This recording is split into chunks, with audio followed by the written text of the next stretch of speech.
Welcome, everyone, friends and colleagues, Your Excellencies, and distinguished guests. My name is Machiko Kanazake, and the Academic Director of the TMC ASER Institute. I feel extremely delighted and honored to have your presence for today's special event, held at this beautiful building of the Supreme Court of the Netherlands. So while this is an annual event for the ASER Institute, this year's lecture is rather special.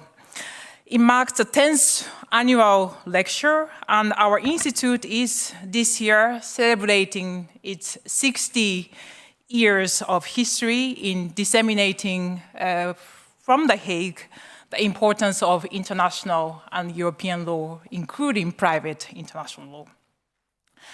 And the fact that we do so from The Hague, the international city of peace and justice, allows us to engage with a wide range of stakeholders. And we see the annual TMC ASER lecture as an important moment to meet with each other and together foster dialogues and initiatives to address pressing global challenges. So the pressing global challenges, a challenge that will be taken up by this year's annual lecture is climate justice. In its advisory opinion of July this year, the International Court of Justice was situated in The Hague, described the climate change as existential problem of planetary proportions.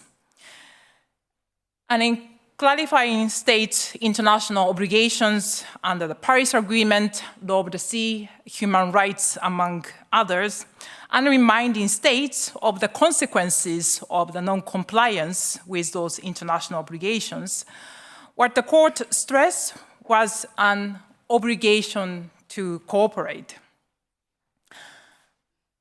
And when you think of the current climate of international politics and deep geopolitical divisions, International Court of Justice emphasis on cooperation carried a deep sense of appeal for solidarity to save the planet from climate catastrophe. And yet, what the court did not address fully in advisory opinion was deeper structural issues surrounding climate change. The obligation to cooperate exists, but for what end and whose problems should be prioritized as a focus of concerted effort to find a solution. So this is where crucial question of not only legal framework, but also the perspective of climate justice comes in. So on this crucial theme of justice, I cannot think of anyone better than this year's speaker, Professor Joyeeta Gupta. Her lecture is entitled Protecting the Public Interest in Times of Climate Change, from Abandoning Fossil Fuel to Sharing Our Earth. And Professor Joyeeta Gupta has played a key role in challenging the concept of growth, often embedded in development discourse, and her scholarship truly reconceptualized the epistemology of climate justice. So we are extremely grateful that Professor Gupta has accepted our invitation to share her insight with us. And public interests, which are the word included in the title of her lecture, are connected to one of the guiding themes of our institute research activities. At the ASER Institute, we try to understand how the notion of public interest shapes legal rules, discourse, and practices. Has public interest been used to actually promote fairness and justice, or does it rather perpetuate existing power imbalances and inequalities? Well, Professor Gupta's lecture will provide crucial insight into the role of societal movements and independent the court in countering inaction and helping lead the world towards a sustainable future. So I look forward to learning from Professor Gupta's lecture and then obviously from the discussions that follows with the audience. So in a few minutes, I will properly introduce this year's speaker and her work. But before doing so, I would first like to give the floor to Ms. Dineke de Groot, the President of the Supreme Court of the Netherlands, for the words of welcome. So you have the floor.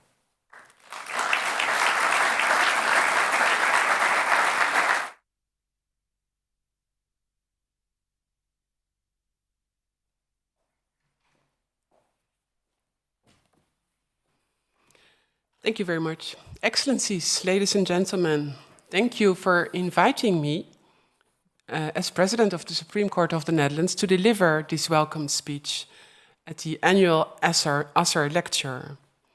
This opportunity is not self-evident because the Supreme Court is not hosting this event. It just enables the use of this courtroom.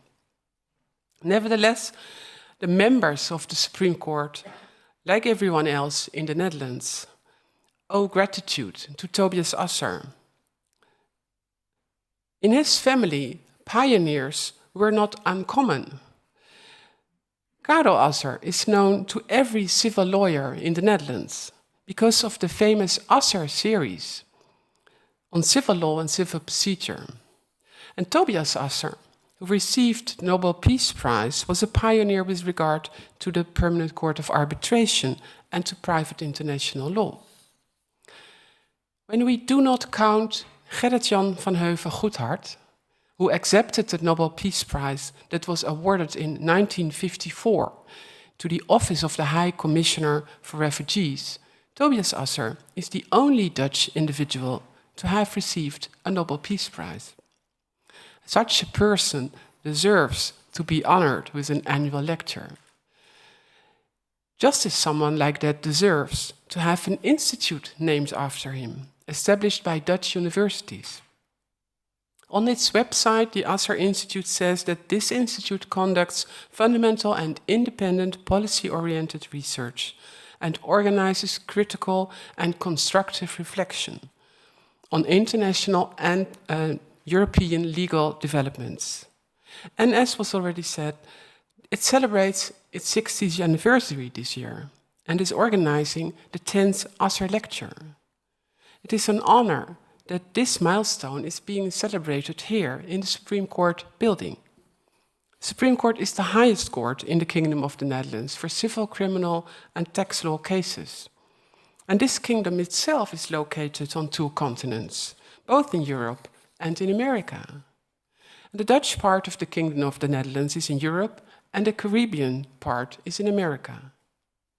And no matter how we as Supreme Court strive for legal uniformity and for legal certainty within the kingdom, we have to deal with differences between countries and regions within the kingdom, here in Europe, as well as in Curaçao, Aruba, Sint Maarten, and in Bonaire, Seba, and Statia.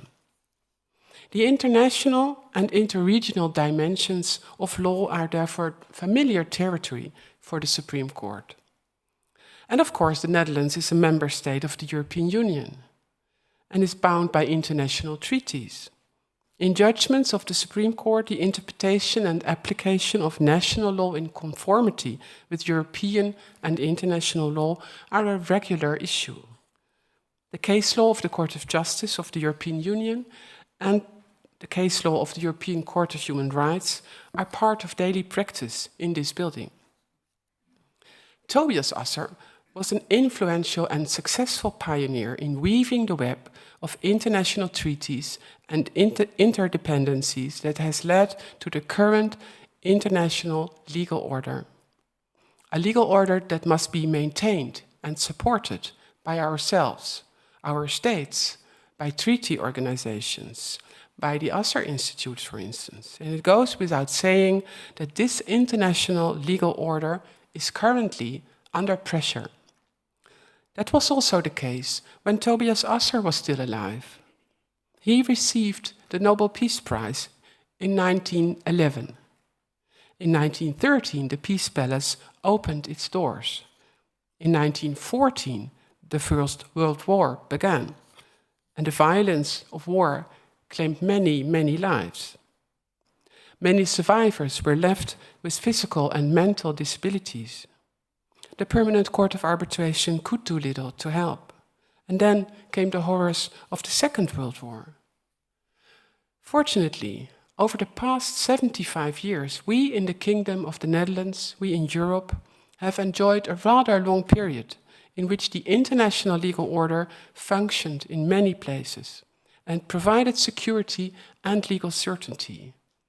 An essential part of this process is an independent judiciary that provides effective legal protection at both the international and national levels by means of a fair trial in which all parties can take turns to present their case with respect for each other and for the independence and impartiality of the court.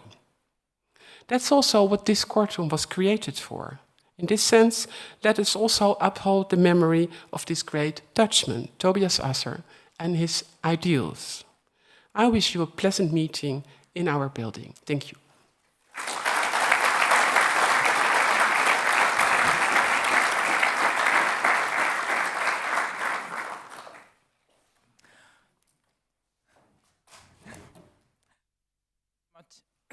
Thank you so much, Dineke, for your words of welcome. Now I'd like to give the floor, invite Miss Mariere Favier, the Deputy Mayor for Poverty, Inclusion and International Affairs of The Hague Municipality, to share with us the words of welcome. So you have the floor.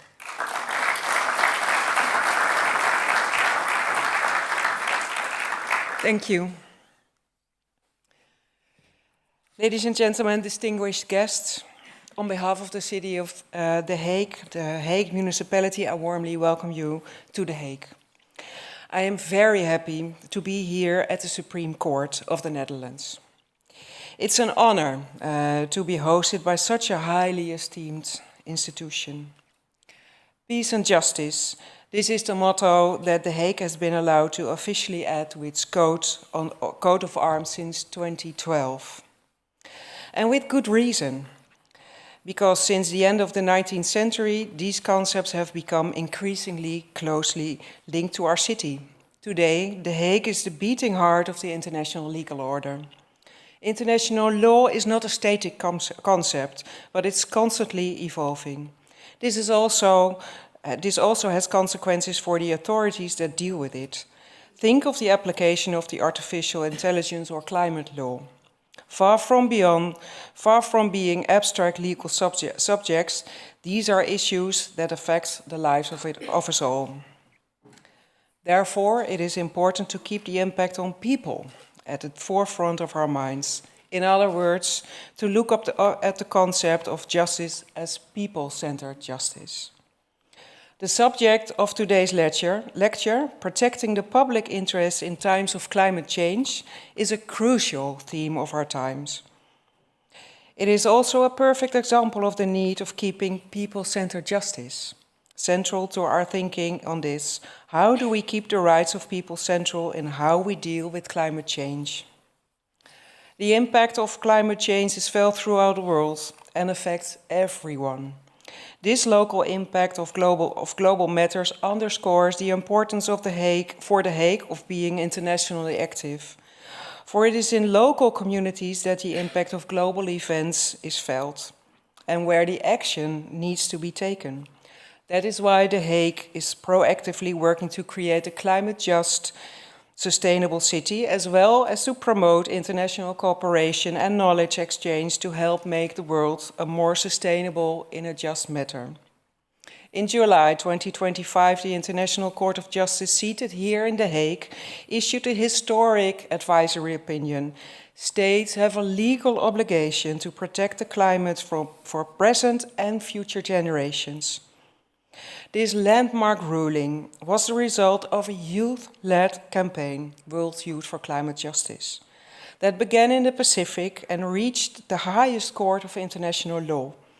This moment was not only a legal breakthrough, it was a moral turning point. It affirmed that we in The Hague have long believed climate justice is human justice. And our city is uniquely positioned to lead this agenda. We host over 500 international organizations, including the ICJ and world's first international court, the Permanent Court of Arbitration. We connect legal frameworks, human rights, and climate action in a way no other city can. In 2024, The Hague became the first Dutch city to receive the EU Mission Label for climate neutrality. This recognition reflects our commitment to inclusive governance, citizen participation, and bold climate innovation. Through our climate agreement, we work with over 120 partners to deliver real, measurable change. But we go further. Through the climate justice community at The Hague Humanity Hub, the Thesis Lab on Just Climate Transitions, and our support for youth-led movements, we are building a collaborative ecosystem that links local action to global impact. It is through these efforts that The Hague strives to make an impact. Our city is proud to host organizations like the Asser Institute that take the lead in development and innovation in international law. The Institute is firmly rooted in our city and through its work also makes peace and justice tangible for The Hague citizens. For all this, the municipality is very grateful to the Asser Institute, which is reflected also in our support for the annual lecture. Know that you will always find a place here in The Hague for the exchange of knowledge and experiences. We are and will remain a home for all who dedicate themselves to creating a more and just world. We are delighted that Professor Gupta is here to share her thoughts and views with us today. I'm very looking forward to hearing her lecture. Thank you very much.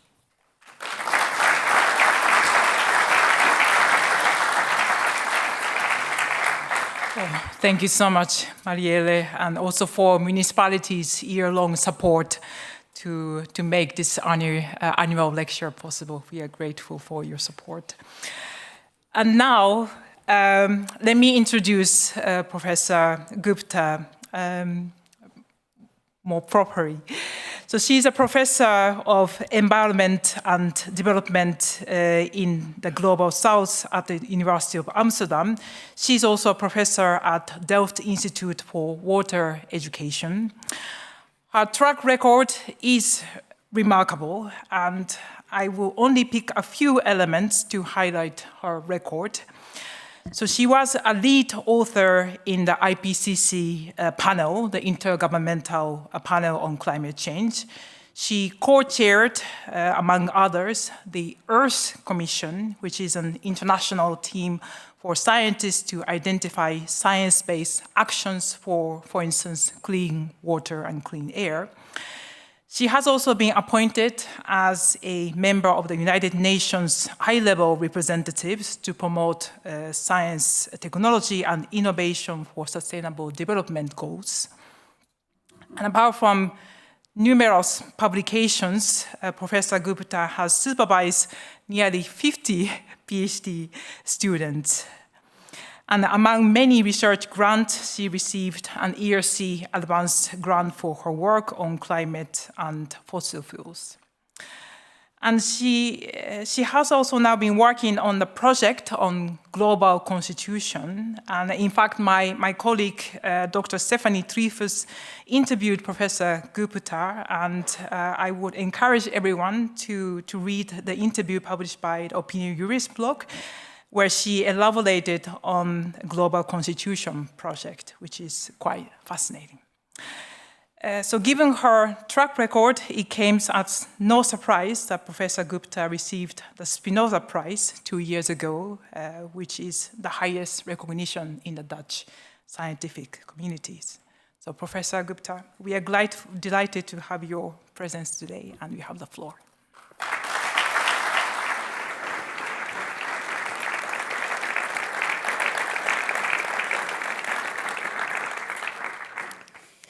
Good evening, everybody. It's an honor to be here. I'm going to be talking about protecting the public interest in times of climate change, from abandoning fossil fuels to sharing our Earth. Essentially, I'm going to speak about climate change, but I will focus then primarily on fossil fuel. I'm going to talk about public interest and a concept of climate system justice, and whether that concept could perhaps promote public interest. And thirdly, I will talk about what are the challenges and therefore what are the solutions. So, if you look at the climate change problem, I think it's one of the most serious problems for current and future generations well into the future. And it is not only a problem that is singular, it affects biodiversity loss, water, it affects our climate, it affects our economy, our politics, our culture. So it has multiple impacts across society. And of course, humans have never lived beyond the 2-degree niche, never in our history. So what we are doing right now is really tempting fate.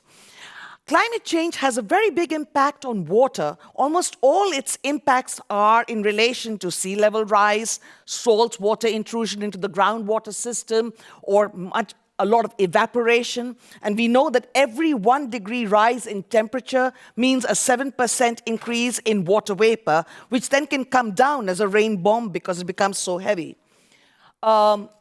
In terms of water, of course, you have extreme weather events like floods and droughts. So essentially, climate change is also going to affect the stability of the hydrological system.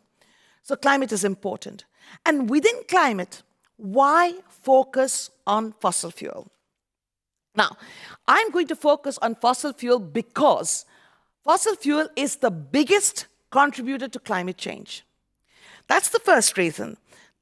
It is also a very powerful sector. Some people say that it is worth between $16 trillion and $295 trillion, and that, when you compare it with global GDP of $110 trillion, is a huge amount of money. And so they have massive impact. And 1,600 lobbyists from the fossil fuel sector were at the COP last week in Belém. And that is probably why the word fossil fuel was not included in the final text of the document. And in fact, over the last 35 years, the word fossil fuel has scarcely ever been prioritized in the discussions. And that is something, it's like the dinosaur in the room. Now, if you look at the next thing, fossil fuel is not dead. We have a lot of reserves worldwide, and 78% of those reserves are in the global south. And this means we need to focus on what are we going to do when the global south starts to take out those fossil fuels. The third reason is, and I speak to a lot of people and they always tell me, don't worry, the market will solve this problem. And I think that's not going to be the case. The market will not solve the fossil fuel problem, and I'll explain that in more detail in a few minutes. A fourth reason for talking about fossil fuel is that we talk in the SDGs about meeting basic needs, and we all think we can live our lives as long as we give a little bit of money so that the rest of the world can meet their basic needs. But in fact, meeting those basic needs has a fossil fuel footprint. My colleagues and I have calculated that, and if you were to meet these basic needs of the very poorest, that would add a 26% increase in greenhouse gas emissions in 2018, a pre-COVID year. So it doesn't come without a fossil fuel cost, and that has an implication. And then on top of that, if you take the NATO decision from this summer, we know then the military will use fossil fuel worldwide. And of course, AI uses fossil fuel, and these are not taken into account in all the calculations that have been made by UNEP or other organizations in preparations to the COP. And finally, the cost of action is extremely low compared to the cost of inaction.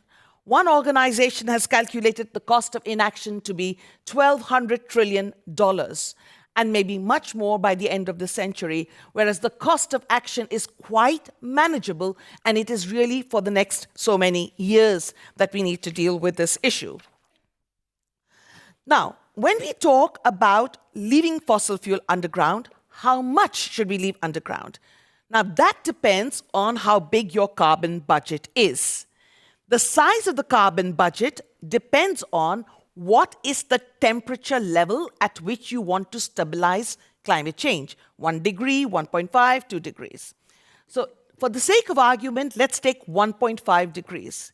If you want to stabilize at 1.5 degrees, then at the start of this year, there were 130 gigatons of CO2.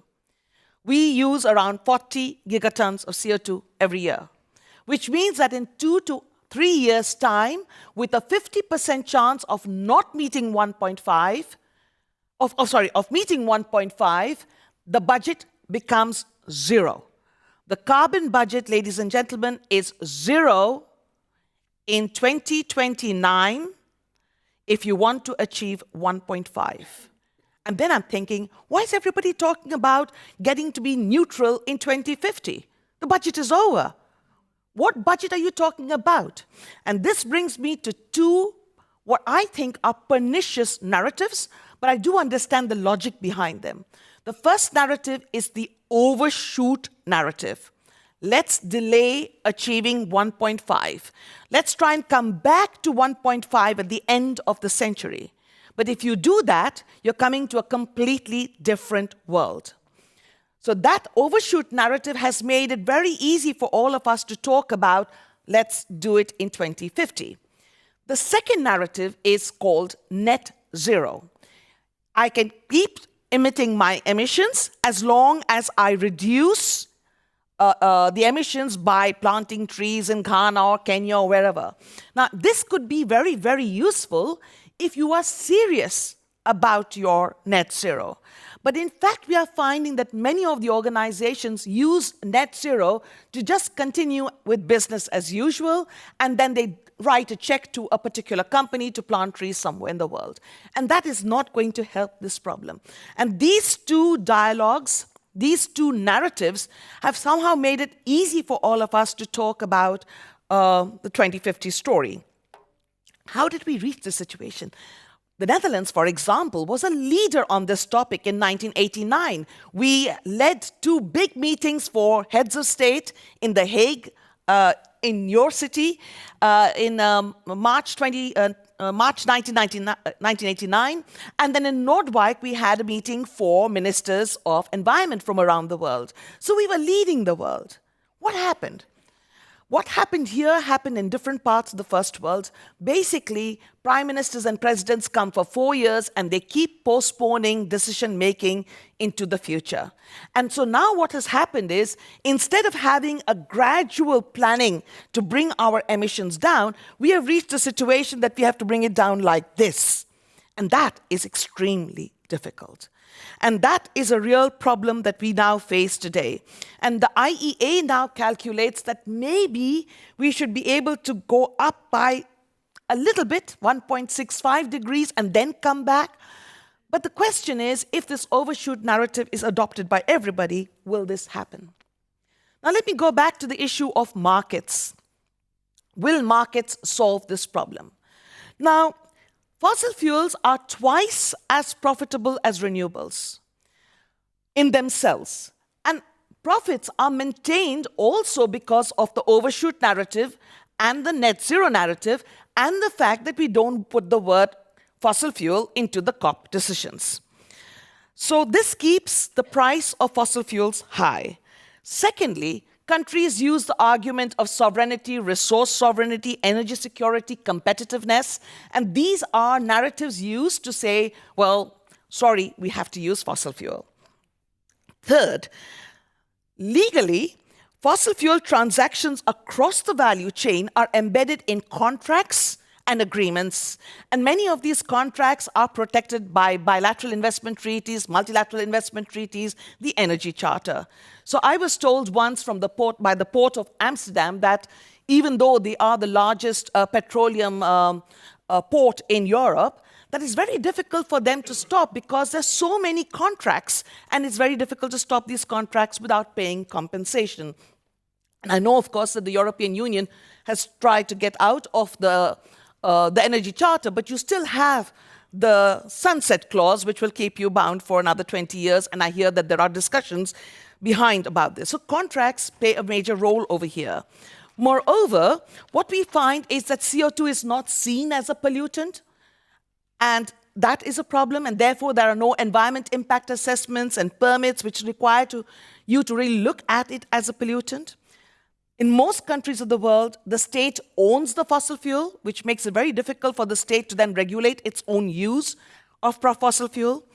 The states are fiscally dependent on fossil fuel. The profits that come from the fossil fuel companies end up partly as taxes, and those taxes fund a lot of storylines in the country, but also the companies themselves fund education institutions, they fund environmental projects, they fund cultural activities, sports, etc. So they try to legitimize themselves with this money.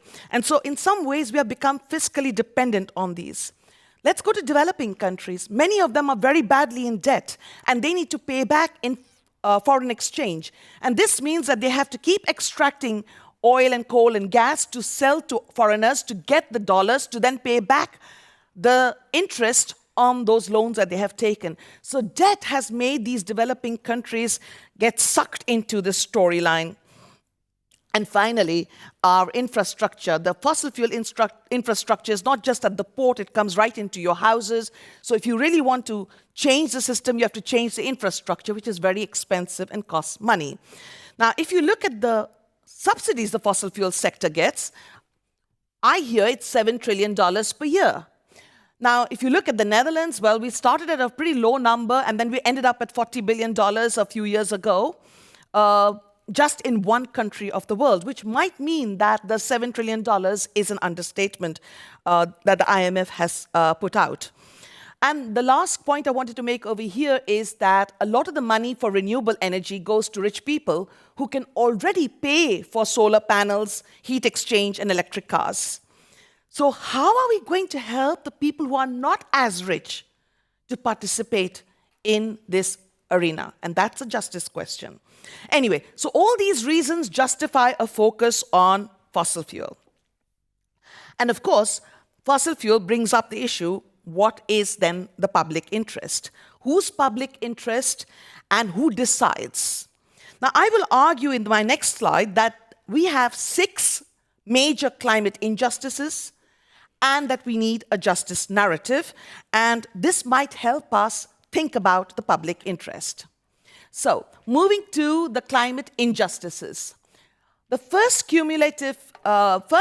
injustice is that even though we had enough evidence, we waited till 2015 to quantify the temperature target. And that basically meant that rich countries felt that they could continue to invest in fossil fuel. And it, of course, sends a message to developing countries that investing in fossil fuel is not a problem. So this delay allowed that. The second problem is that this delay implies that your carbon budget has shrunk in the meanwhile. And now it has shrunk so much, there's no way to share it based on the principle of common but differentiated responsibilities and respective capabilities. So now everybody is invited to do something voluntarily, and if you add that up, you come to around 2.7, 2.8, and the latest figures are 2.5, but they don't include AI, the military, air transport, shipping, and other stuff. So it's an underestimate. So this is the second point. Now, if you have a carbon budget like a cake, and we've divided it up and we've eaten it up, there's nothing left. But that's not the case with fossil fuel, because 78% of the remaining fossil fuel is in the developing world. And they will then use the same arguments we have used in the past to continue to use that fossil fuel. So in fact, this is going to be a major challenge as we move forward. Fourth, since 1992 till now, the focus of the entire regime has been on market mechanisms, CDM, the Clean Development Mechanism, joint implementations, emissions trading, and now there's Article 6 of the Paris Agreement. This focus has been so dominant that the other storylines, which were you need to educate the public and inform them what climate change is, or that you need to do some regulatory work in your own countries became much weaker. And in the Netherlands and other countries in the global north were signing checks to other countries, buying emission reductions, for example, in Latvia, and taking it to our side of the balance sheet. And then you didn't have to tell the whole public, wake up, we need to change the way we live, the way we behave. So this focus on market mechanisms has distracted from the structural change society needs, and it's efficient but not equitable and not effective. If you look at adaptation, the costs of adaptation per hour are at $16 million, and this is an underestimate, I think, and this is now currently being paid by the people who suffer. So if you are in Pakistan and 1/3 of your country goes underwater and part of the problem is because of climate change, perhaps not every reason, who's paying for it? It's the Pakistanis who are paying for it. And so this is very important to know that the parties that are paying for adaptation are not necessarily the parties that caused the problem. And then we come to my last injustice, which is that a lot of us are working symptomatically. We're trying to address some of the elements of the problem, but we are not looking at the root causes of the problem, which are our fixation with GDP, with profits, with accumulation. And so we also need to look at what is really causing the problem. So these are the 6 reasons I think we have a cumulative injustice story at the global level. Now, before I move ahead to the justice story, I just want to explain to you that if you are talking about getting your emissions to 0, this means that every year your emissions are decreasing. That means as we move to 2030, the emissions are getting smaller and smaller to 0. And that means you and I are going to fight about who has the right to the carbon emissions, who has the right to the next flight, who has the right to lights and films and a lifestyle. And this is why in 1990 it was easier to negotiate the Climate Change Convention, and as we move towards 2030 it will get more and more difficult. And this is also why we are moving into overshoot and net zero. All right, so let's try and move to the next issue. So in this particular slide, I'm just trying to give you one of the many ways in which I work with other colleagues. So here what we're trying to show is the mines worldwide, the coal plants worldwide. And if you see the white dots show you a coal plant that has a few years more to survive. And the dark red coal dots show you coal mines which have a long life ahead. And essentially what you can see is by delaying till 2015 the global temperature target, rich countries made sure they could maximize and optimize the use of the coal in their mines, whereas the poorer countries who started later are stuck. And my colleague has calculated, Yang has calculated, that if China and India were to close down their coal mines, it would cost them a year's income. All right, but that's a separate story. So how do we address this problem? Lawyers think about justice in a certain way, but anthropologists, sociologists, development studies, they also think about justice. So if you review the justice scholarship, it goes from local, contextual, to global, universal. It goes from incremental to transformative. And what we find is that if you look at the incremental approaches we have been using so far, because they're politically feasible and possible, they do not address the drivers of the climate change problem. Moreover, they externalize the impacts of climate change onto future generations, other territories, and onto other species. And so we feel in our work that we need to move more towards the right side of the storyline. We need an iterative process between local and global, where we are addressing the root causes of climate change and fossil fuel use, and we are addressing the extraterritorial, interspecies, intergenerational, and intragenerational issues. And this is critical for us. Now, you might want to ask, do we really need a justice approach? And I would give you 4 arguments for now. My first argument is, from a North-South perspective, how do we convince the developing countries not to use their 78% fossil fuel when we did not leave a fair share for them. So this is going to be very difficult. And when I'm teaching on this topic in Klingendal, for example, the diplomats often tell me, but of course we'll use our fair share. You guys used yours, so we will use ours. And that's the sort of dialogue that you get almost often when you do this discussion. But within the Netherlands also, or within rich countries, how do we help people who do not have the resources to participate in the renewable energy transformation or transition? Because they don't have the money to put the solar panels up. Most of them are renting a place. If you rent a place, it's very difficult to organize all of this. So even if the rich people in rich countries are able to make the transition, what happens to the poorer people? And how does our politics take justice center and give justice a central focus? And of course, you know, we have to do justice issues because the demand is going up. The social movements worldwide are getting more and more agitated. And you are seeing them not only protesting on the street, you're seeing them lobbying governments, you're seeing them doing science nowadays, and you're seeing them going to court. And that movement is going to be really big in the future. And I think from a legal perspective, protecting human rights is so important. And if we as scholars can't talk about that, then who else will?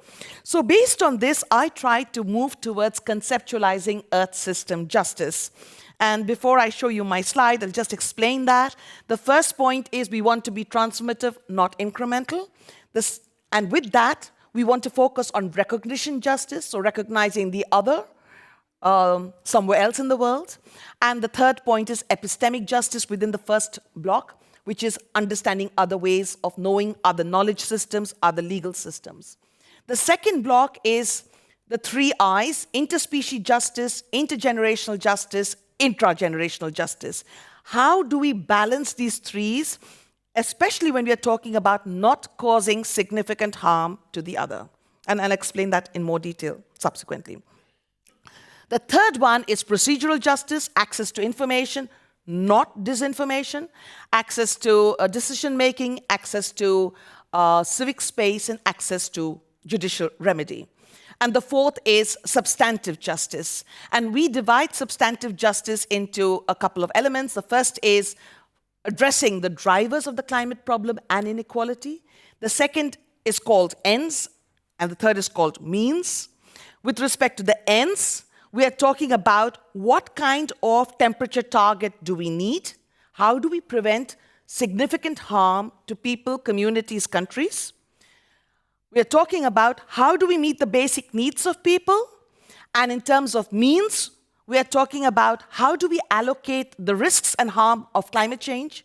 How do we allocate the remaining carbon budget? And how do we allocate the remaining responsibilities? So, if you look at in a figure, then what you're seeing over there is the carbon budget. All right, so first question in our operationalization is how do we address the drivers of climate change, fossil fuel, and inequality? The second question, the ends. So the first question there is the boundary of our budget right? Now that boundary depends on what you think is a safe or just temperature target. Second, have we reserved enough of the space for the poorest people on Earth to be able to achieve their minimum human rights? Then we go to the means, so that's the space between the gray and the blue bit in between. How do we allocate the risk and the harm? How do we allocate the remaining carbon dioxide budget? And how do we allocate responsibilities? So, basically, what does this mean? I'm going to explain this in terms of the drivers. So we have 3 big drivers for this: the economy, the legal system, and we have the political system. So in terms of the economy, we are talking about neoliberal capitalism, GDP profits accumulation, fossil fuel lock-in. So let me explain that. In neoliberal capitalism, we prioritize individual freedom. We prioritize freedom of the markets, and we want deregulation and a small state. But The climate change problem actually requires that there will be some constraints on individual freedom. It requires us to think collectively, not individually. It requires us to make some rules with regard to the markets. It requires a state that has enough resources to manage local to global commons. So most of these dominant principles of neoliberal capitalism are at complete odds with the kind of problem we are now facing. And that is why we are arguing that you really need to tame capitalism. You need to shrink the space capitalism has, and you need to regulate. Otherwise, this will not happen. And I can also give you examples with the pension funds and all the other investors who do not have the space to go beyond their existing mandate. And therefore, many of them are stuck with, oh, I have fiduciary responsibility, I have to maximize returns, and so on. So that's the first point. In terms of the law, I feel that the law has enormous potential, but private international law is quite challenging because of the secrecy involved with a lot of the contracts and the investment agreements and the way in which these are resolved or not resolved. And of course, the notion of sovereignty goes back and forth. This absolute territorial sovereignty was a very key element of international water law, but I thought we had left that long time ago. But in this SDG document, we came back to full permanent sovereignty over natural resources. So we came full circle back to this point, probably because many developing countries want to use their fossil fuels. And then you come to politics.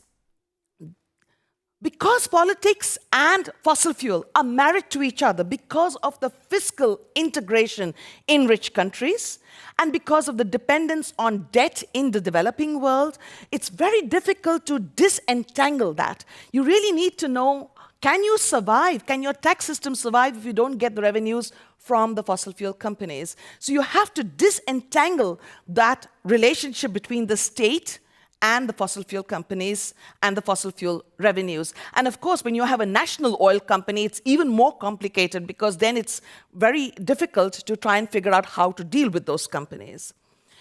And in many parts of the world, people believe in their petroculture. It's very much part of society, and it's very difficult to take out the idea of resource nationalism from their heads, and so that's very important. And of course, short-termism plays a big role here. So essentially, we need to try and focus on addressing these drivers.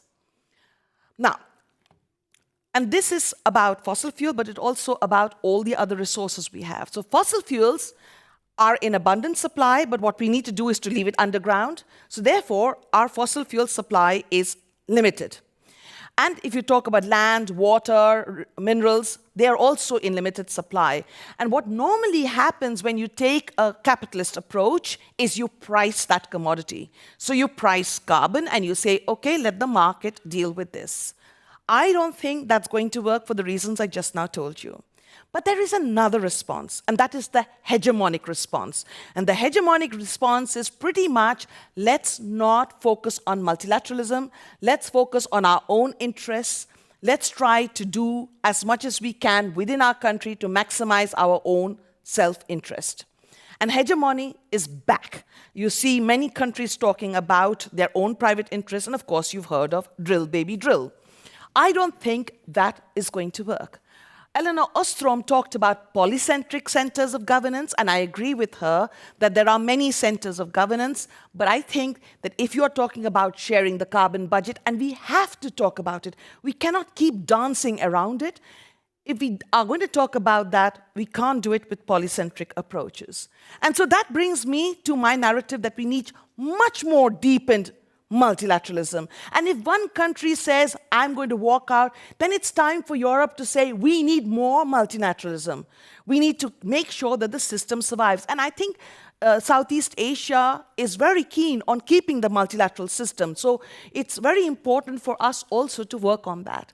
I think we have to go back to the no significant harm principle. What is no significant harm? How many people should die because of something we are doing over here? And if we don't discuss that, then we will never get out of this storyline. And we have to regulate the markets, the investors, and individual freedom, but for the benefit of the individual and the consumer. And in some ways, I feel this brings us to the story of global constitutionalism. Okay, so let me talk about the ends. So I'm going to talk about the boundary. So over here, you can see that there's actual warming taking place, and we passed 1 degree at 2017, and 2 degrees at, we passed 2 degrees, 1.5 degrees we will pass in 2029. And in our Nature paper, we argue that 2 degrees is not safe, not just.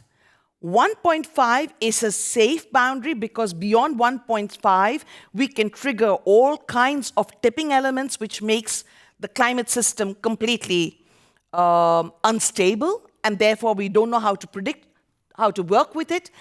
But we argue that 1 degree centigrade is the proposed just boundary. And our initial argument was that it is because 70 million people are exposed to extreme heat and extreme humidity that can lead to death. And this is just one of the many indicators. So if you stick at 1 degree centigrade, you're trying to limit damage to less than 1% of the global population. If you take IPCC's report, then they say at 1.5, I believe, 14% of the global population is exposed to extreme heat. And as you go to 2 degrees, it goes to 38%.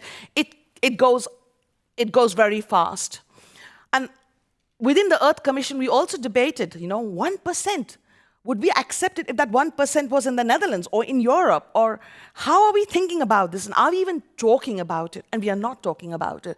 Anyway, so this is our proposal. So for me, even if you stick with 1.5%, it has to be 1.5% now, and not 1.5% at the end of the century, which basically means your carbon budget is 0. In our exercise, we then found that since we were outside the just boundary, how do we get back in? And so what we did was we gave every human on Earth 3 bulbs and a refrigerator, a little bit of food, a little bit of water, a little bit of transport, and a small house the size of a parking lot. And we calculated the energy footprint of that.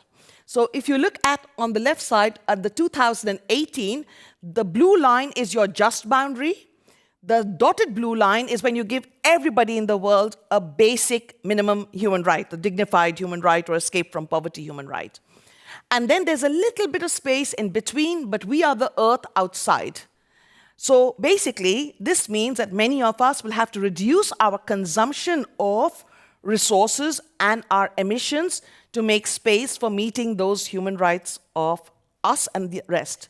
But when you go to 2050, you find that if everybody in the world is at the minimum, there is no more space. And basically, the argument is that this requires a radical change to the way we have developed our energy systems, our food systems, our material systems. Okay, so let's try and look at allocating harm and responsibility, allocating remaining resources, and allocating the responsibility, So if I look at court cases worldwide, okay, there are a huge number of court cases right now. We have more than 3,000 court cases. There is a very good database that collects these cases, but there are also cases in the Global South that don't make it to those database. But one of my students has just looked at the cases against the fossil fuel companies and went through laboriously trying to figure out, is it a fossil fuel company or not? And what you're seeing is that the number of cases against the fossil fuel companies is rising rapidly. And that is a good sign because what the NGOs are feeling that they are able to go to these cases. What we also see is that across the world, such cases exist, and in each jurisdiction, different arguments are more important or less important. In Africa, most of the questions around procedures, around whether environment impact assessments were done correctly. In America, it's about misinformation and whether the companies did not tell the truth in their advertising. In Latin America, human rights plays a much bigger role. And so we see different patterns emerging in different parts of the world. But so far, we don't really have a case where these companies have to pay compensation. Now, the advisory opinions have been discussed a lot, but if you look at the International Tribunal on the Law of the Sea, it came back with saying that CO2 is a pollutant, which I think is really important. We need to embrace that. And we also see that 1.5 is now seen as the binding objective. The no significant harm principle comes back in a way in this storyline. And of course, it says continuing to use fossil fuel is a wrongful, could be a wrongful act. And that due diligence is required, requires the states to ensure that private actors are regulated. It goes quite far in saying that when you look at climate change, you must also look at the biodiversity, the desertification, and other environmental treaties and human rights. But it doesn't go so far as to say, when you look at climate change, you should also look at the trade, investment, and the other regulations on economic issues. And so that would perhaps be the next step that I think would be really, really important. I think I'm rushing through my presentation, but anyway. Then let's talk about the just sharing of the carbon dioxide budget. If it is 0 in 2029, then actually nobody has any budget, full stop. So if you think about it, then maybe if the rich countries continue to use that budget, but doesn't exist, then they're going into overdraft. That could be one of the arguments that we make. But then there is only a little budget left. So what does it mean for developing countries? Then do we tell developing countries, well, you can equitably share it amongst the 150 of you, but use existing fossil fuel and not to do new fossil fuel? Would that be the storyline that we would like to use? I don't know. And this is something we need to discuss because we have been dancing around this topic for years, but if you don't solve this problem, you don't get anywhere. And also, you hear in the newspapers a lot that we blame other countries in different parts of the world. You know, China has 30% of the emissions, China's not doing enough, etc., etc.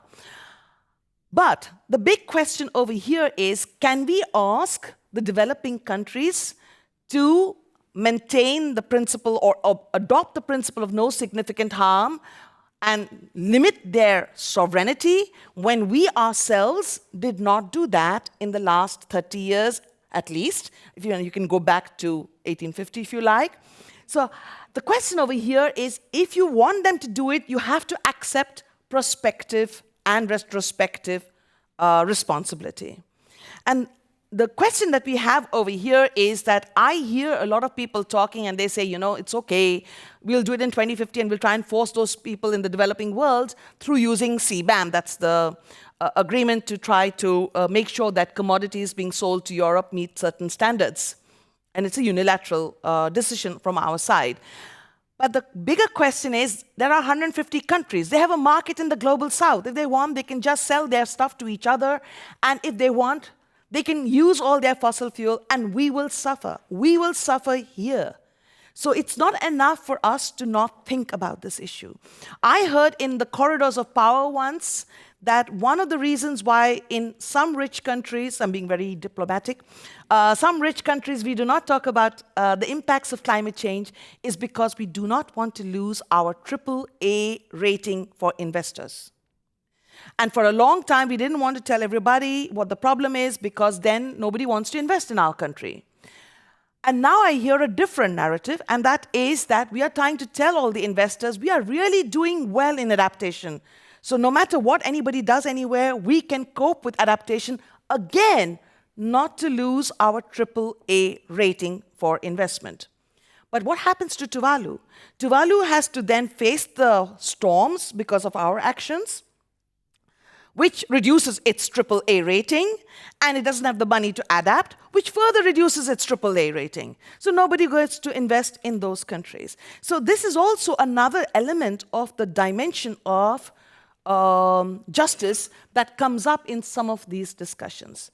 I know this is very provocative, and I don't know how far we can go with this, but I sincerely feel that we need to talk about how do we get to 0 in 3 years? And if we don't get to 0 in 3 years, what is our story? And not just simply say, hey, overshoot is okay. Or it's not reasonable to expect us to phase things out, because for years we have postponed this discussion. So that was very provocative. Yeah. All right, so let's go to just responsibility. Let's talk a little bit about finance. So in the beginning, the idea was that we would give money to developing countries that was new and additional to official development assistance. And this is because we didn't want to talk about compensation. So it was okay, new and additional. And then, of course, that never really materialized, though the Netherlands did pretty well on this particular point. But little later it became, let's mainstream climate change in ODA. And now we find that ODA is decreasing. Last year it went down by, I believe, 7%, and this year it might go down from between 7% to 14%. So we are seeing official development assistance decline. And then there are two stories. The first story is, if official development assistance is going down, then with that, climate assistance is going down. So there's no money coming to the developing world, or it's going down. The second story is official development assistance is going down because maybe climate assistance is going up and it stays at the same level. So in fact, official development assistance get relabeled as climate development assistance. But even then, the amount of money that is in that is relatively small compared to the needs for a transformation, which is between $6 trillion and $11 trillion annually. At Paris, not in the Paris Agreement, but in the COP, it was decided that rich countries should try to raise $100 billion for developing countries from 2020 onwards annually. And then recently it was decided, let's do $300 billion or going up to 1.3 trillion by 2035. But their money is not there. So what's the story? The story is, let's add up everything that we do with the developing world and see if it adds up to 300 billion or, better still, 1.3 trillion. Okay, so this is the grant story, which is disappearing very, very fast. And then if you go to the next level, you will find that many rich countries have been giving export credit to their own investors to invest in fossil fuel in the developing world. Now, this went on for many, many years. Till 2015, it was quite strong. Between 2015 and 2020, it was still there. And as we move towards 2025, there have been discussions about reducing it, but there are still huge loopholes in this. And so basically, export credit is still being used in some way or the other from some developed countries to finance investment in fossil fuel in the developing world. If you go out to the investors, because fossil fuel is so profitable, they are still investing in fossil fuel in the developing world. I have a couple of maps which I can show you about how foreign companies with headquarters abroad are investing in the fossil fuel companies in Africa. So the investment is a big problem. And you can't stop an investment. So if I go to a developing country with an investment of, say, 30 years, and then you try to stop me after 10 years, then how am I going to pay back the money I borrowed from you? So that becomes a problem. And as I said to you earlier, there's also the big debt issue that most developing countries are paying, I believe, more than $900 billion last year in debt servicing. And there are some reports that say developing countries spend 5 times more in debt servicing than they do in climate policy. So we could easily try to see, if you've paid back the capital, why don't you use this debt servicing money to finance climate action? Could be an option. And then, of course, you have the top 1%, very, very rich. And they have most of the money. I've got to find the numbers for you, but they are sitting on such a large percentage of the resources that, in fact, they could, if they wanted, finance the energy transition. A colleague of mine has worked out that just a handful of billionaires in Europe could finance the energy transition for the poorest people in Europe and still remain a billionaire. So, you know, the money is there. And the question is, can we get this money? And if you look at Oxfam, Oxfam has also looked at the fact that an Australian billionaire, for example, in 1 hour on his private ship emits as much greenhouse gases as an average Australian in the whole year.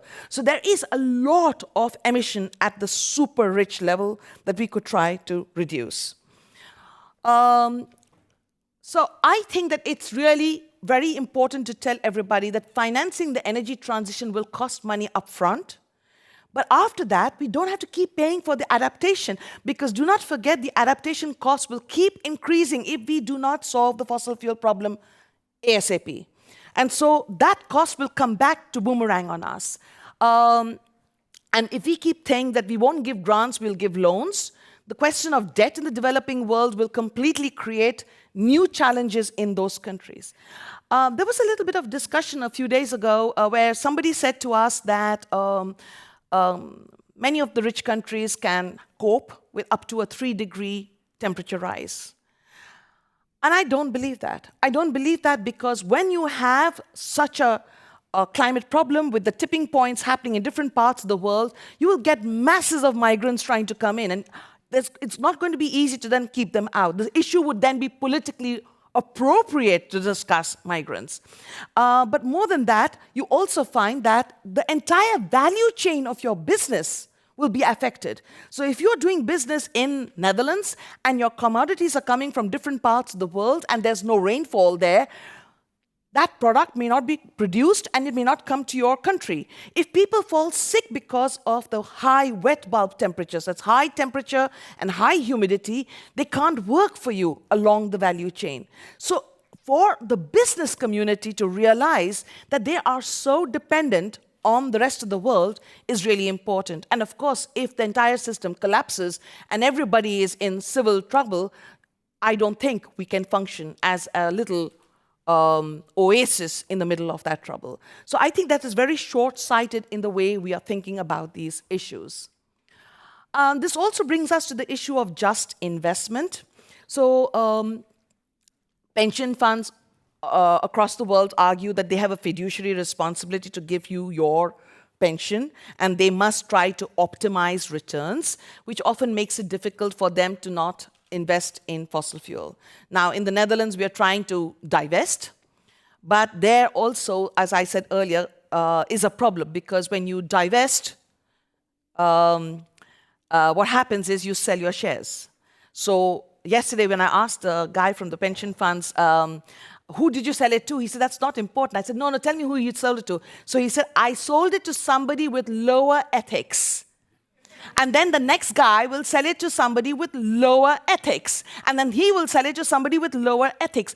And this does not solve the problem, because that person with the lower ethics still has vested interest in keeping the fossil fuel industry alive. So divestment is a challenge. But engagement, which is the other half, which is trying to talk to fossil fuel companies and trying to convince them to become green, is also challenging, because most fossil fuel companies are facing an existential crisis. And that basically means that that may not work. And the question is, then what will work? And that is also a story that we have to try and figure out with the financial institutions. How do we regulate them? And in any case, the major message that we get from all these different investors is you have to regulate them. Because if you do not regulate them, then there's no level playing field for them, and therefore they feel that they cannot go beyond their mandate of fiduciary responsibility. In fact, this beyond my mandate is a big problem. Everybody I speak to says, oh, I really believe in climate change, but in my professional life, it's beyond my mandate. And if all of us say that, if we as scholars say, my job is to stay in the university and publish, and that's it, if you all say that, we will never solve the problem. We have to go beyond our mandate, full stop. There is no time. So that's the finance story. And then if I go to the just information, I didn't spend time on misinformation and disinformation, but the fossil fuel companies have been paying massively into misinformation, malinformation, and disinformation. They are delaying politics by saying that climate science is not right or the climate measures will not work, and they are constantly saying we are necessary. They say, oh, you will need oil, you will need us. They will strategically displace blame by saying you are the problem, you want to fly, or they will say they are doing renewables when they're spending only 1% of their capex on renewables. That's greenwashing. So we see a number of narratives, and now they're becoming even more vicious with slap litigation. So there is a slap litigation against Greenpeace for more than $600 million, which is going to really have a major impact on the ability of Greenpeace to do its own work.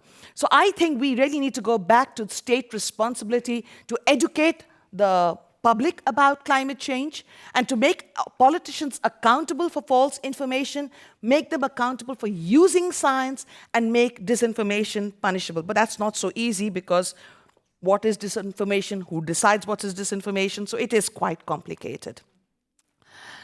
So, in my story, I've been very broad. I've covered a number of issues. I think I've covered a bit of the private law, the human rights.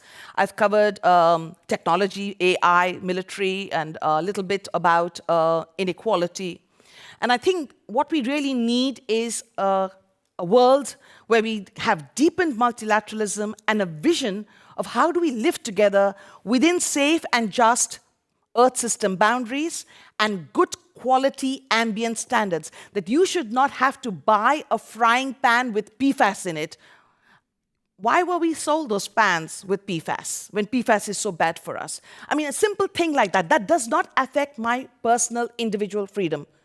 You know, so there are a lot of things we can do, and I really sincerely think that we have to figure out a way of how do we get the economy changed, the finance changed, investment, technology, and we have an open science justice lab because we are inviting everybody and anybody above the age of 10, as long as the parent approves, to tell us what kind of a world you want to live in. It's a 1,000-word essay, and in return you become a contributing author to the global constitution. And of course, it's a wild idea, but hopefully, it will build its own momentum.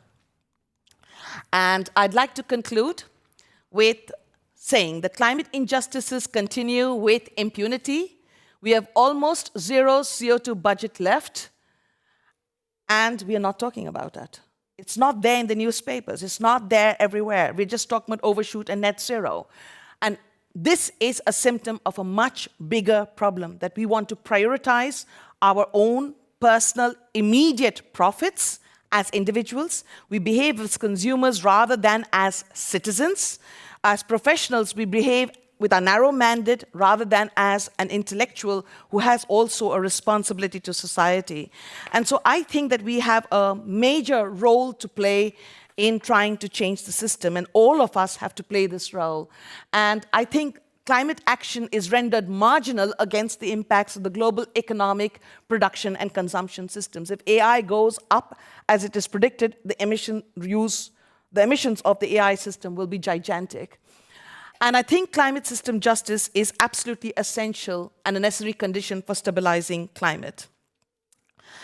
I think we do have some success stories.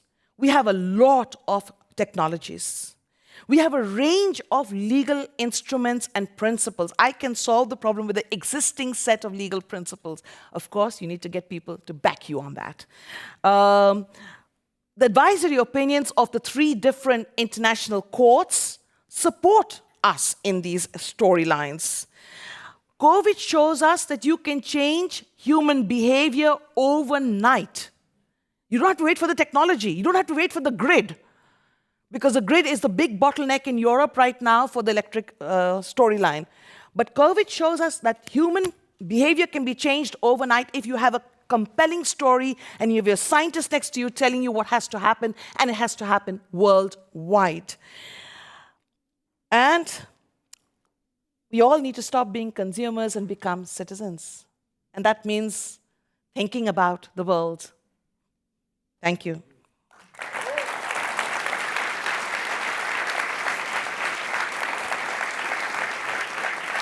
Oh, sorry.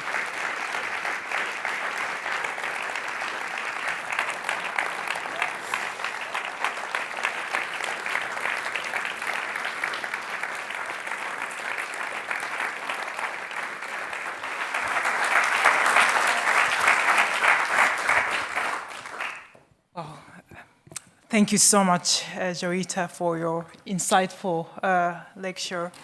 I'm sure I'm not the only one who was convinced by the need for a new storyline and about fossil fuel dependency. And I really felt the power of new storyline when it is supported by empirical evidence and theories of justice or injustice and international law. So I'm grateful for your scholarship, your team's work, and your sharing with us your insight for this annual lecture.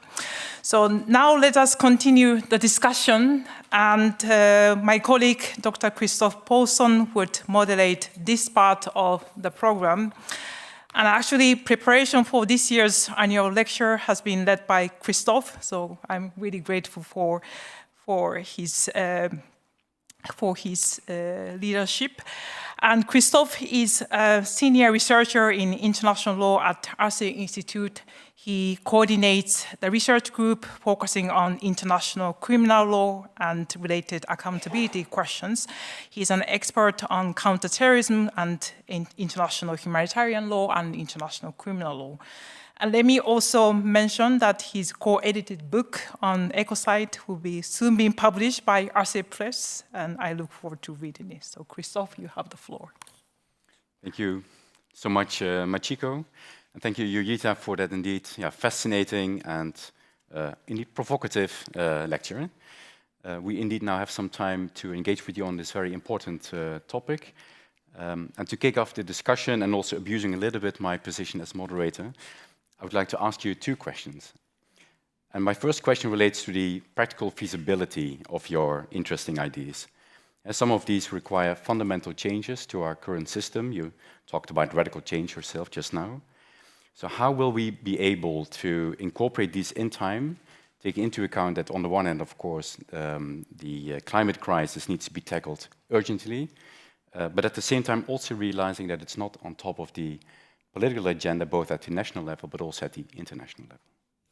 So I think that we need to focus a little bit on the corrective justice storyline to try and start holding people accountable for their actions, because a lot of the time people think, oh, you know, it's a consensus decision, I'm not responsible, I won't be held accountable, because the urgency requires that people feel a little bit of pressure in their role as prime minister or in their role as a CEO of a company. So I think that part is really important. I don't know how fast we can be, but I can tell you that for example, yesterday, I was told by a British delegate that they are also looking at how to change the sunset clause in the Energy Charter. I think that changing a contract or stopping a contract because of human rights violations is something that we can also work on. It's not so complicated. Making CO2 a pollutant. But for all of this, we need social movements that make that demand clear, because at this moment, you have the 1% at the top with a lot of fossil fuel money, and they are controlling the economic agenda, the disinformation agenda as well. Not everybody, but there are actors within that system. And we need to get the remaining 99% to stand up for their rights. It's not my thoughts only. I mean, it's come out from Oxfam and everybody else. So I think what we have to do is to mobilize people. People don't know that the budget is over. If you tell people that the budget is over, maybe they'll sit up and think, oh, what were we doing all this time? And also because the same person has been prime minister for so many years, how can we hold them accountable? And I think this narrative that prime ministers can come and prime ministers can go and not be held accountable to science, or that politicians can stand up and tell lies to the public, somehow we as the public have to oppose that, because otherwise democracy collapses and the rule of law collapses. And it's us in the legal and semi-legal field that have to stand up and fight, but the social movements will follow us if we tell them what to fight for. Thank you so much. Maybe my second question, and taking into account also tonight's audience, and of course many international lawyers present, I would like to zoom in a bit more on the international law dimension of your talk. You referred to the 3 advisory opinions of the International Court of Justice and the Inter-American Court of Human Rights and the International Tribunal for the Law of the Sea. Well, taking inspiration from the great interview, it was already mentioned by Machiko, that was conducted by my colleague Stephanie Trefus, and it was published on Opinion Juris, and that I can also recommend very much to all of you. I would like to ask you, how do you think that these advisory opinions will influence the international conversation on climate going forward? It will only influence the international conversation if the social movements make them very strong. I initially thought that maybe they will influence them also indirectly, but in the COP, it was not really a major storyline. And so I think that what has to happen is that all of us have to write papers about this in different arenas, and we have to mobilize the social movements to keep repeating, CO2 is a pollutant, we reach zero in 2029. If we don't keep repeating those kinds of stories, then you don't get the public mobilized. And I think that's important. Courts in the developing world will cite, I think, some of the elements that came up, but I also know that many courts have become politicized, and they will not dare to go so far as to say that continuing to use fossil fuel could be seen as an international wrongful act. So that might be a bridge too far for them. But I sincerely think we should do this. I have made a blog for the World Economic Forum about what does this mean for business, and I was surprised when they accepted it. So, because that's sort of the place where all the business sits. So you see that people, you have to try at all fronts. I mean, you have to go to Extinction Rebellion and stand there and make them angry. You have to stand in front of your students. You have to talk to respectable lawyers and judges and make them angry. You have to mobilize people because we need to do something. Well, you definitely mobilized us. Thank you so much. Let's now turn to the audience. Before we do a few small practical announcements, you could also call them instructions from my side. So as you've seen, this lecture is being recorded, so if you're going to ask a question, you may be recorded as well. My colleagues Floris and Coco on the left and right, they have mics. So please state your name and affiliation if you have a question. Keep your question concise, so please no long exposés about your own view on climate change. And we will take one question at a time. I'm trying to divide the room a little bit in 3-4 parts. So I'm now looking at the right side. Yeah, Stephanie Trifus.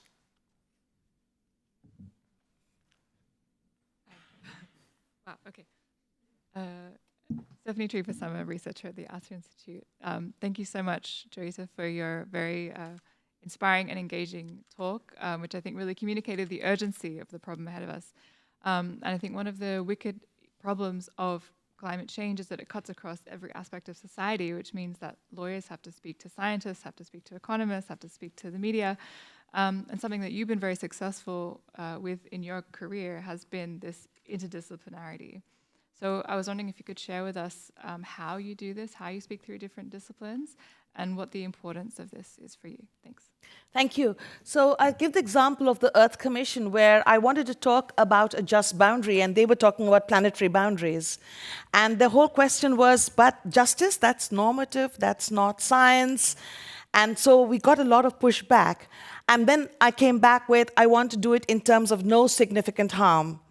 And that took a long time for people to understand, what is this no significant harm? Is it statistically significant? What is it? Anyway, once they got into the storyline that we are trying to find where do we draw the line between harm that is acceptable and harm that's not acceptable, they did the calculations for us and worked out how many people would be exposed at different levels of temperature, and therefore that we should go for 1 degree centigrade. So they did all the calculations for us.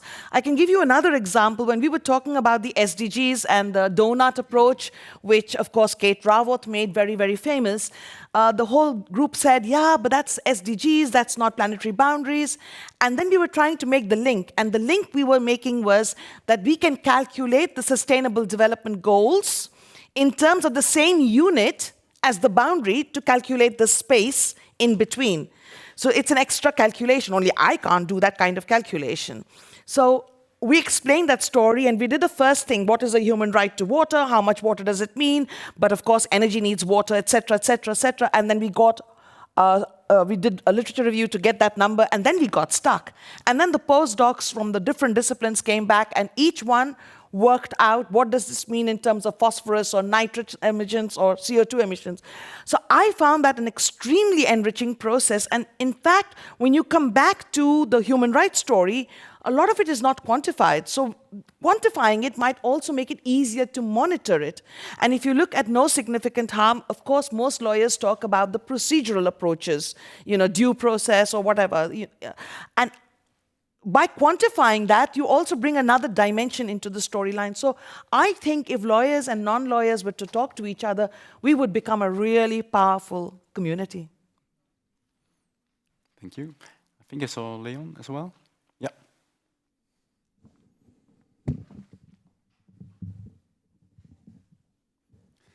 Thank you. Good afternoon, Professor. Thank you so much for the inspiring talk. My name is Leon Castellanos. I'm a researcher at the Asser Institute. Welcome again. I have a question about AI, and just in general, a question about technology. So if we hit AGI, artificial general intelligence, do you have any hopes for this kind of technology to mitigate climate change, in the sense that AGI, in fulfilling an instinct of self-preservation, might try to save natural resources? As we know, AI is consuming a huge, enormous amount of resources today, and so if AGI comes to that realization of the exhaustion, right, do you think that it's going to mitigate? And then, associated to that question, when you talked about your global constitution, when you talked about this transformative global constitution, what is the place of technology? Do you think that we can also talk about a networked constitution where there is a place for the technological, the human, and the non-human? Thank you. Both very difficult questions. AI may have a lot of promise, and it could solve a lot of problems. When you go to the UN, the AI professionals are standing there and saying it's going to solve our SDG problems, so it's going to solve poverty and food, etc. And I'm thinking, but okay, how do you do that? I'm not entirely convinced that it's going to work, but AI will definitely perhaps increase efficiency, but I'm not fully convinced that AI will be able to do all of those things. Right now, my problem is twofold. One is that AI is used a lot for elaborating on disinformation, which affects the entire democratic basis of our society, which affects decision-making, etc. And in that respect, I heard yesterday from a colleague from the UvA that the courts are bringing science back into policy, and I thought that was a very nice point. But to go back to your question, in the meanwhile, my point over here was that AI uses so much energy. All the AI companies have stopped using their net zero targets. And so there's a lot of worry about this energy consumption that the AI itself does, all the large language models. I'm not per se anti-AI, it's not that. But if I come back to your storyline about technology, how do we want to deal with technology? And I'm going to take it simple. If you have a saw, you cut one tree. If you have a machine, you can cut the entire forest. If you have one dam, it's no problem. If you have hundreds of dams, then the salmon can't swim upwards. So the problem, of course, is the scale of the technologies. But also it is the kind of inputs in the technology. Our solar panels have got PFAS in them, and 30 years down the road, they're going to add to the waste problem. So the problem with our technologies is we are letting the market do things without actually thinking, do we have the resources for these technologies? Can these technologies be recycled, reused, etc.? And what does it mean? And of course, maybe in the future, in the world you're talking about where technology and humans become part of each other, and we love it, I don't know. I'm not so sure I'd love it, but I understand that's in the future, but that's beyond my storyline. My storyline right now is we need the precautionary principle, and we need to make sure that technologies do not end up destroying our world. Thank you. I saw another lady in the back.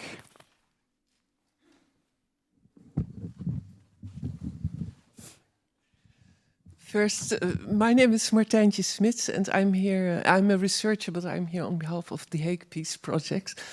And thank you very much for your very inspiring lecture. You ended with a call for citizenship instead of consumership, and maybe I thought there is also a big bottleneck there, because maybe our infrastructure is constructed in such a way that we should behave as consumers and producers, and that it's all the more difficult to behave as citizens. So to act as citizens needs that you need a deliberative democracy, so that you have free science, free journalism, free education, etc., and free spaces to talk with each other. So a strong democracy. And so well, my question is, what are you thinking? How are you thinking about this bottleneck? So there are some countries where the civic space is really shrinking, and there it's very difficult to really become a citizen, perhaps. But in countries in Europe, there's no there are problems with our students sometimes getting arrested because they're part of Extinction Rebellion and they're stopping the roads over here. But what's really important is that we can all write letters to Parliament. We can all write letters to our municipality. We can all say, hey, we are here, we can help you. What do you need us to do? We have an emergency. What can we do for you? That is citizenship in my view. And the argument that was made to us that, you know, my job is to make sure that the financial institutions in the Netherlands follow the Dutch law and that they all say that they're Paris compliant. And I'm saying, are you really Paris compliant? Isn't your job to ask, is this Paris compliant? What is Paris compliance? What is an equitable Paris compliance story? And to go beyond just implementing the law, to put more energy, enthusiasm, and effort into it. I heard from, because we also work with the medical community, because the climate change is also a very big health issue, but the health sector is a huge greenhouse gas emitter. And I heard that in the National Health Service in the UK, it is employees within their different floors who are saying, let's not do this medicine because it has a high greenhouse gas impact. And they are then from within the system trying to make changes. So we have to work within the system and we have to work outside the system. And so if I work within the system at the University of Amsterdam, I need to work outside the system with respect to all of you. And ditto. And in a free country, we have no excuse. Here. I'm slowly moving to this side, so I'm looking a little bit at this part of the room. Yes, I see a hand there. Cannot. Thanks, Georgia. Thank you very much for the lecture, Professor Gupta.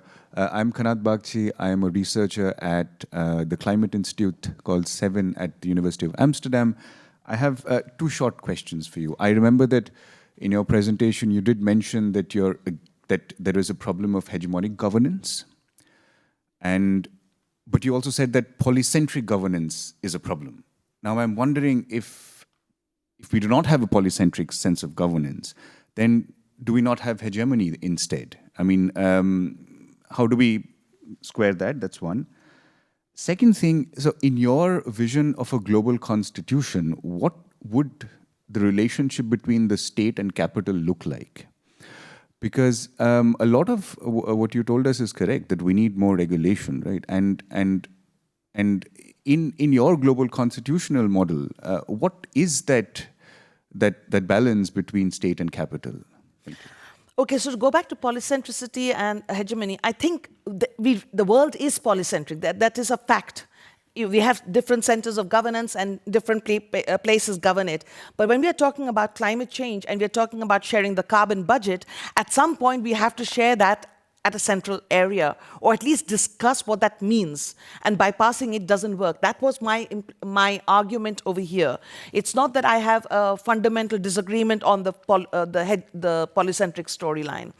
To come to your question about what does the relation between the state and capital look like. So for me, I actually did a diagram, but I'll show it to you right now. Right now, we have a deregulated world.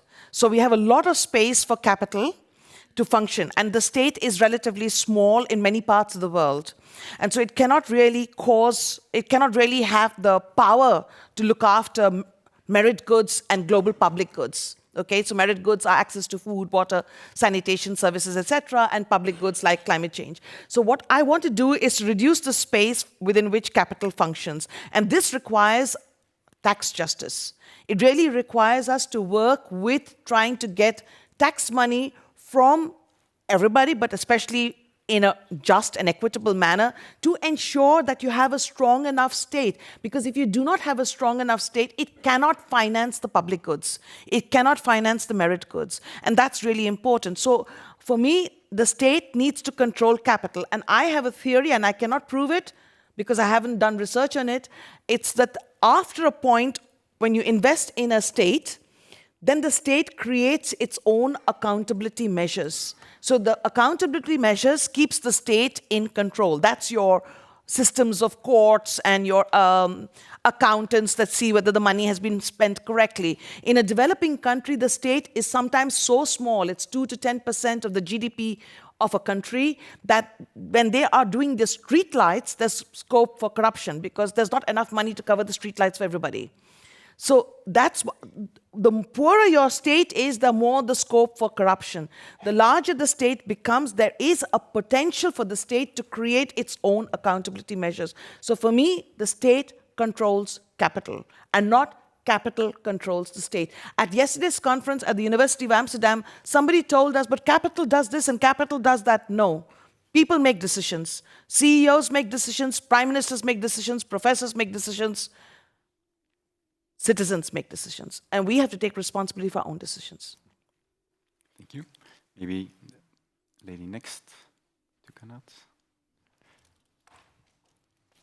Thank you so much. Clara Kammeringer, PhD researcher at the University of Amsterdam, working on climate litigation. If I may push you a little bit further on your idea or the role of the state that you see, because on the one hand, you seem to put a lot of emphasis on the state controlling capital and citizens, which citizenship tends to work within state systems. But at the same time, you speak about global constitutionalism, and you question, or you see an issue in state sovereignty that sort of underlying climate change. So how do you, what role is there for the state? Do we go beyond the state system, but then at the same time, states necessarily fulfill a huge role in the international system that currently works? What is the balance there? So I was saying that the state controls capital. I didn't say the state controls citizens, because I want the citizens to control the state also, and that there should be accountability mechanisms over there. The reason why in our storyline we have not yet gone beyond the state was very simple, because at this current moment, taxes go to the state runs the military, and we want to solve the climate change problem and the biodiversity problem and the water problem in the next 10 years or 15 years. And I don't know whether we can change also the entire structure of the state in that period. So that was the storyline. And I was thinking also that when you have strong states, you also have state responsibility. And the idea is to bring all the states together in this narrative. And we have to demand it. It's not going to happen by itself. If people don't demand, and we don't get the students to demand it, then it won't happen. So I think the narrative that we're trying to do is we need the science, we need the actionable stories and narratives, and then we need to mobilize the public, the journalists, the students. And then all of us together try to get to a world where states work together in collaboration to solve these urgent problems. But in the future, it is possible that we go really very far beyond the state. But right now, it is state responsibility. You can't cause significant harm to others and to their ability to enjoy their human rights. Thank you. Slowly moving to this side of the room. I see a hand over there in the back.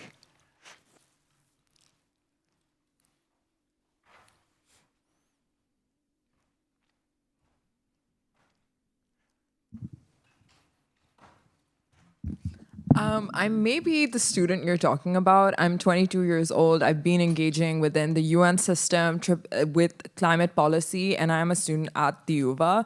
I think something that I see in this room, that there is obviously a lack of young people who do work on climate action. I just got back from Belém as well, and I have been working on climate policy. I'm also Pakistani, so it is such a personal plight. I would also really want to understand, how can you advise all these technical experts here to engage with young people who really are motivated to engage in these institutional problems? It is something that is very important to me. I may be 22, but I have spent the last 7 years in the core adolescent years of my life working towards these problems, understanding it from a very bottom-up perspective, but am now currently engaging with institutional practices as I am here today. And I would really want to understand how you think it's better for all these thematic experts to engage with young people like me to actually push for equitable action and intergenerational equity and solutions.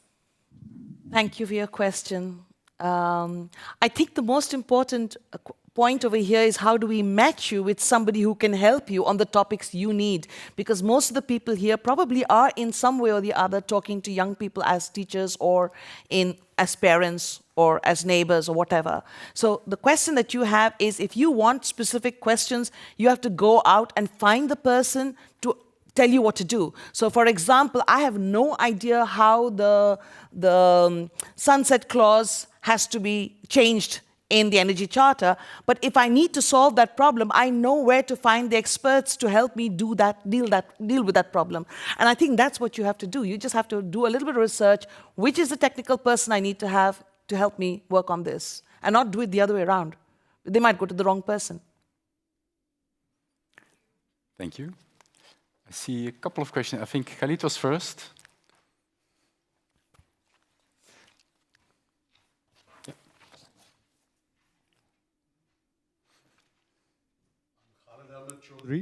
From International Human Rights Commission.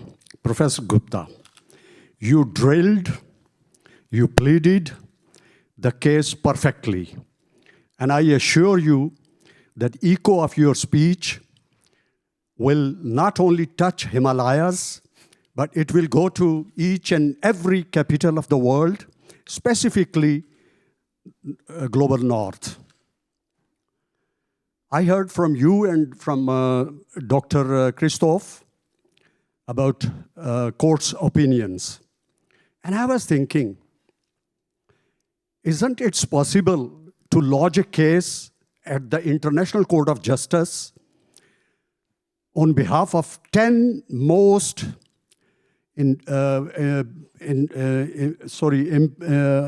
infected countries of climate change against the 10 top climate polluters? So isn't it possible for you to stand up, like Bob Marley once said, stand up for your rights, and get people, the lawyers around you, and lodge a case at the International Court of Justice, not for the advisory opinion, but a decision? Thank you. Probably I'm the wrong person to ask that question, but I think everything is possible. And the only thing that has to happen is that you have to get the right group of lawyers, the right type of question, and keep it simple. If it becomes too complicated, the courts can't deal with it. So you have to keep it fairly simple.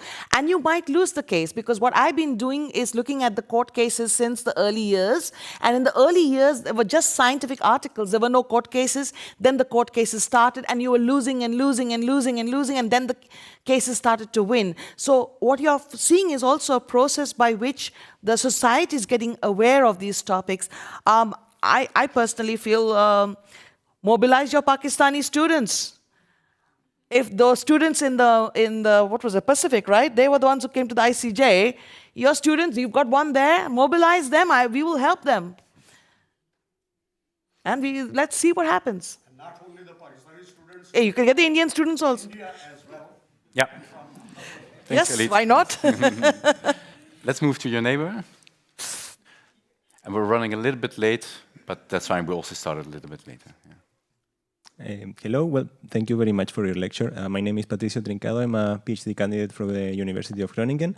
I wanted to ask you about related to the advisory opinion of the Inter-American Court. One of the main outcomes of this advisory opinion was the recognition of nature as a subject of rights protected by the American Convention.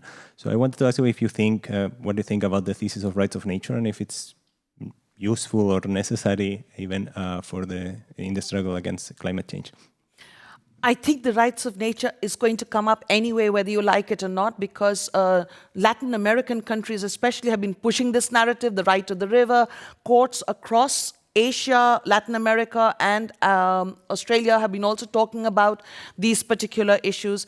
And I think it was a long time ago when Professor Stone wrote a paper about do trees have standing, which was a different way of looking at the same kind of story. Can we represent trees? Can we represent nature? Because nature cannot represent itself in a court of law. So it's us thinking on behalf of nature or the river or the mountain to go to court and to see if we can be protected. I personally feel that whether the river goes to the court and says, I want to be protected by a lawyer, or whether we say we will protect the ambient quality of the river, we will protect the flows of the river, we will protect the species of the rivers using our own scientific approach, I can see a match, even though they are perhaps different epistemologically, the indigenous approach as well as the law approach, I can see that they can come up with more or less similar conclusions. So in some ways, I think it's a very important story. Ecocide is another part of the same story, and I think that is going to come whether we like it or not. But we have to speed it up if we want to get this climate system under control. Thank you. Then on the second row, I think there were 2 more questions, and I think those are the 2 last ones. Thank you very much. My name is Martijn Pluim, the director at the Klingendaal Academy here in The Hague. But speaking on behalf of my daughters, both of them very active in climate activism. And what can we do to protect climate movements at the moment, where anti-terrorism legislation and other legislation is being used to suppress activist movements fighting for climate justice? That's an increasing problem. You see legislation being proposed in Belgium, in other countries, also in the Netherlands. How can we work together to protect these kind of movements, which are actually now making a lot of activists very nervous to be active in this? Civic space is shrinking also in Europe, and that is really, really frightening. I don't know how to deal with this, but I know that there is anti-SLAPP legislation in Europe. So there is some kind of a movement to create space for students. But in our conference yesterday, we were also talking about the fact that can we win this war against an existing solid system without bloodshed? I don't know. Because you're fighting a system where the top 1% or whatever, a percentage of the top wants to keep the system intact because it's good for them. It's good for the status quo. And the rest is fighting it. Will the change happen peacefully? I don't know. I really don't know about this. And you can see the tension on the other side because they are feeling very afraid by any social movement that either takes them to court, and so they're using the SLAPP litigation for that to silence people. But also, I have colleagues who are afraid to say things in public. I have been also very careful not naming names of countries and people, because you don't know how it will backfire on you, whether your visa will get cancelled to some country or the other. It is quite a terrifying period. So I'm hoping for a peaceful transition, but maybe there will be a price to pay. Thank you. And then maybe the last question for you. Yeah.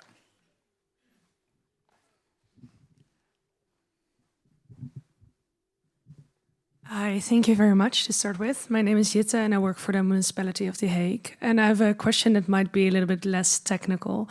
So I was wondering more about the political part, where you were saying we have to keep politicians more accountable, we have to fight for that. And I'm just maybe wondering, like, can we really though? Because if we're looking at, for example, the misinformation you were talking about, that like we need to do something against that, we need to stop it. But then if most of the people, like right now, we are all very much aware that this is a very specific bubble where we are probably very aware of what's happening and aware of misinformation, but most people aren't. And like, how can we convince those people of a problem such as climate change when the numbers are already there, the science is there, we already know about it, but even then, there's still so many people that don't believe it or don't care about it, don't want to go with it. Like, how do we like take them with this story and how do we bring them into the change?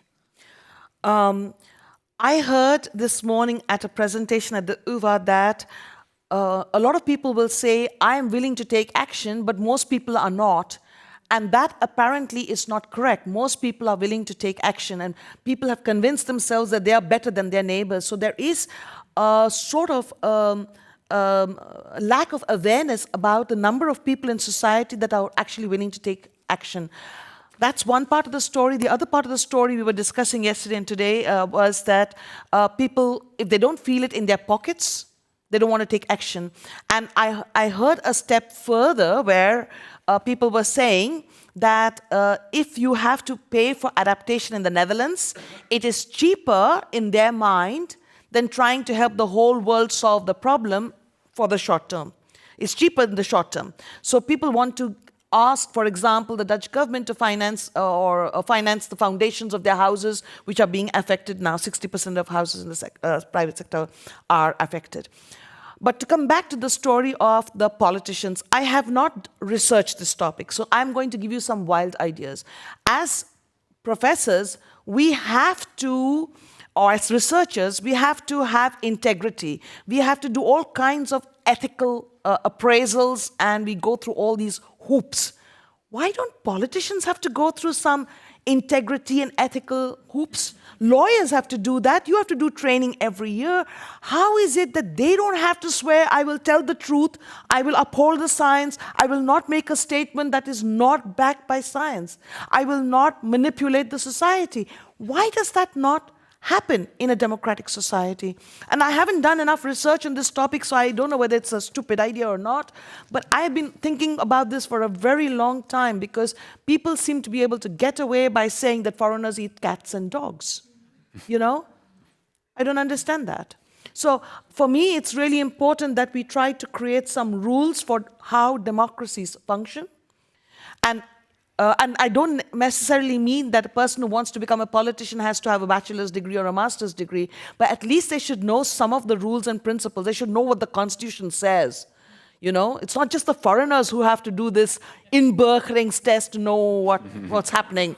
The politicians should know what the Constitution says, and they should uphold it, you know? And that is, for me, that's really important, because I find that democracy is currently so much at risk by disinformation and misinformation. Also because politicians are not leading, they are manipulating in some ways, and also because of the massive inequality in society, where not just in the poorer countries, but also in the global north, where you see that the rich people get direct control to the ministers, and they can lobby, they can do revolving door, and the vast majority are left without renewable energy. Thank you so much. I think in view of the time, let's conclude. I would like to thank the audience for the great questions, and also to Joyeeta, of course, for the very elaborate responses. And I think in these uncertain times, we need people with visions who can mobilize people, and I think you have provided exactly that. So thank you so much for that.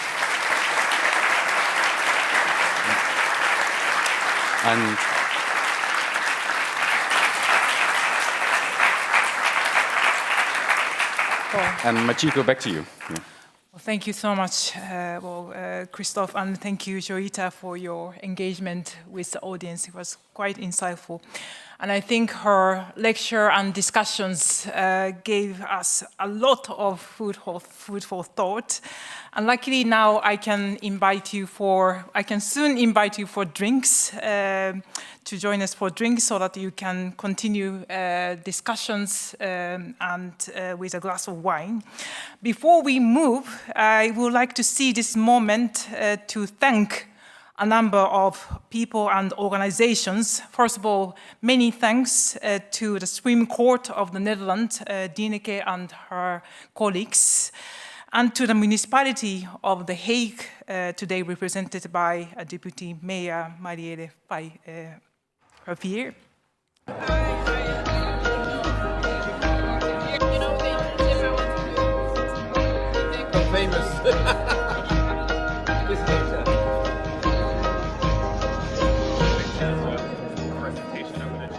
And specifically for me, interesting, I found the different definitions of justice, because as a lawyer, we have a specific understanding of what justice means.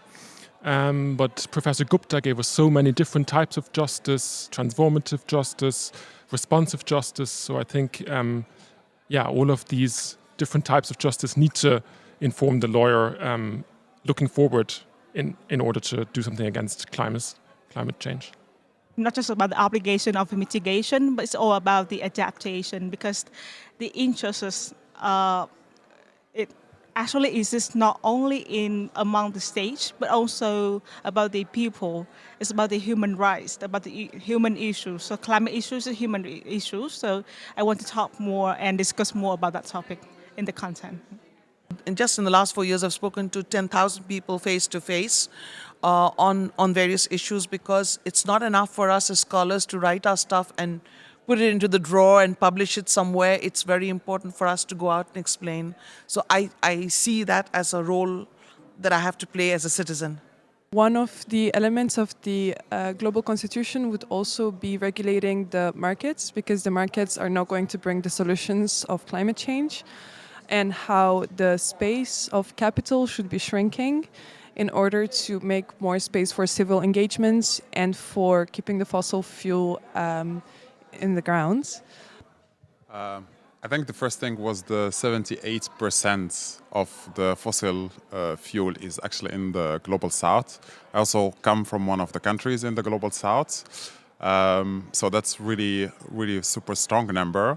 I also come in from these countries. I do understand that using basically these resources to develop and industrialize the same way the North has actually developed is kind of a fair right. We need to include in the international criminal legal field specific crime of ecocide, which people are already talking about, because this would really make clear to actors that their actions are really important, and that if they contravene the science and go against